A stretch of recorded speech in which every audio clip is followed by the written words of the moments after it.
నీతి నిజాయితీలతో సమర్థవంతంగా విధి నిర్వహణ చేసిన సిబిఐ పూర్వ జేడీ లక్ష్మీనారాయణ స్థాపించిన జై భారత్ నేషనల్ పార్టీ అభ్యర్థులను ఈ ఎన్నికల్లో గెలిపించాలని ఆ పార్టీ రాజమండ్రి పార్లమెంటు నియోజకవర్గం అభ్యర్థి సింగూలూరి మోహన్ కృష్ణ కోరారు.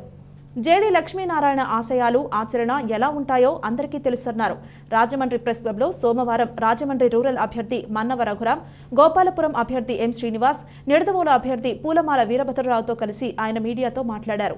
జేడీ లక్ష్మీనారాయణ యువతకు పోటీ చేసే అవకాశం కల్పించారని, రాజమండ్రి పార్లమెంటు స్థానానికి వైసీపీ శెట్టిబలిజకు, టీడీపీ జనసేన బీజేపీ కూటమి కమ్మ సామాజిక వర్గానికి సీట్లు కేటాయించాయని, లక్ష్మీనారాయణ మాత్రం యువతను ప్రోత్సహించాలని, కాపు సామాజిక వర్గానికి చెందిన తనలాంటి యువకుడిని పోటీకి దింపారని తెలిపారు.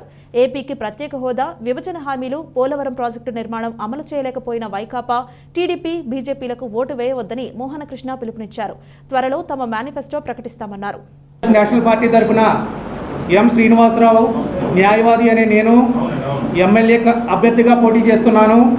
అదేవిధంగా మిగిలిన రాజమండ్రి పార్లమెంటు పరిధిలో ఉన్న అన్ని నియోజకవర్గాల నుండి మా పార్టీ జై భారత్ నేషనల్ పార్టీ క్యాండిడేట్స్ని నిలబెడుతూ ఉంది.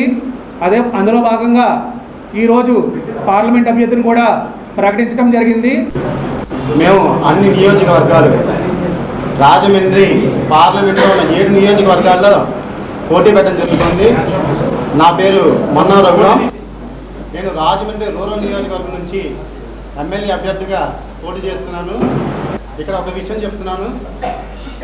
ఈ వైసీపీ, టీడీపీ, బీజేపీలకి ప్రత్యామ్నాయంగా ఒక పార్టీ కోసం జనాలు ఎదురు చూస్తున్నారు. ఆ ప్రత్యామ్నాయ పార్టీ ఏదైనా ఉందంటే అది మా జై భారత్ నేషనల్ పార్టీ అండి. నా పేరు మోహన్ కృష్ణ, మోహన్ రావు అని అంటారు. మాది రాజమండ్రి పరిధిలో నిడదవోలు నియోజకవర్గం తాళ్ళపాలెం విలేజ్ నుంచి వచ్చానండి. నేను బేసిక్గా ఎంఏ బీఈడీ చేశాను. సినీ ఇండస్ట్రీలో నిర్మాత మరి నటుడిగా చేస్తూ నాకు రాజకీయాల్లోకి రావాలని నాకు ఇంట్రెస్ట్గా ఉండి యువత రాజకీయాల్లోకి రావాలి అనే విధానాన్ని నాయకులు మైక్ ఇచ్చినప్పుడే మాట్లాడతారు, కానీ దాన్ని అమల్లో పెట్టేటప్పుడు మాత్రం రొటీన్ పాత్రిందిగా బతుల్లాగా ఇంకా తాతయ్యలు మొత్తాతల టైప్లో వ్యక్తులే ఎమ్మెల్యేగా పోటీ చేస్తున్నారని ఇప్పుడు అధికార ప్రతిపక్షం కూడా రాజమండ్రి పార్లమెంట్ పరిధి కాకుండా మిగతా వాటిలో కూడా కొన్ని చోట్ల ఫెయిల్యూర్ ఏందని చెప్పేసి నేను అంటున్నాను. రాజమండ్రిలో కూడా ఇప్పుడు ఇవాళ వైఎస్ఆర్ పార్టీ తరఫు నుంచి షెడ్యూల్ సామాజిక వర్గానికి కేటాయించడం జరిగింది. అదేవిధంగా టీడీపీ, జనసేన, బీజేపీ అలయన్స్లో కమ్మ సామాజిక వర్గానికి సంబంధించి ఇవ్వడం జరిగింది. అలాగే గిడిగుద్దరాజు గారు పిసిసి అధ్యక్షుడికి గ్రామీణ వర్గానికి ఇవ్వడం జరిగింది. నాకు జేడీ లక్ష్మీనారాయణ గారు యువత రాజకీయాల్లోకి రావాలనే పదానికి నిదర్శనంగా ఆయన ఏదైతే అనుకున్నాడో అదేవిధంగా చదువుకున్న వ్యక్తి మోహన్ కృష్ణ గారు మీరు రావాలి అని చెప్పేసి నాకు ఈ అవకాశం ఇచ్చి నన్ను రాజమండ్రి పార్లమెంట్ అభ్యర్థిగా ఆయన పిలవడం జరిగింది. నేను దీనికి చాలా కృతజ్ఞత తెలుపుతున్నాను. వీళ్ళకు నా రాజకీయ ఎంట్రీ జేడీ లక్ష్మీనారాయణ గారు జై భారత్ నేషనల్ పార్టీలో నాకు ఇవ్వడం జరిగింది.